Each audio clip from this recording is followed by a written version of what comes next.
Wetutuukidde ekyeyagalire e Lubowa mu divizoni y'Endejje mu munisipaali ya Makindye Ssaabagabo tusanze abatuuze basobeddwa olw'amazzi aganjadde mu nnyumba zaabwe.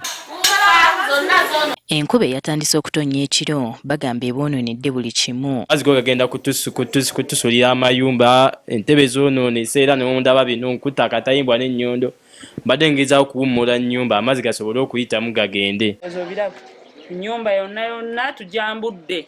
Bakati tetulina kyakukola. Ebintu byange byonna ebyonoonese emifaliso gyonna gitobye sina we ngenda ssula leero. Lwaki tubonaabona okwenkanidde wano abapangisa bonna badduse tosobola kubeera mugana amazzi. Olw'amazzi amangi waliwo n'ebisolo ebitasobodde kulutonda. Waffe tabaddeewo abadde agenza okukola embuzi ze n'enkoko zonna zifudde. Kati ebintu gy'abantu byonna biraba biri wabwera buli wamu wonna buli kimu kyonna kyononese. Enkuba eno tekomye kwonoona bintu by'abatuuze byokka naye n'essomero Lizana Community High School ebalese beeyaguza lujo. Tegayingidde ofiisi ya Fulaasa zinakola yunifoomuzi zonna zifudde. Bintu abaana boononeddwa yunifoomu, ebitabo byabwe byonoonese, dormitories byonna.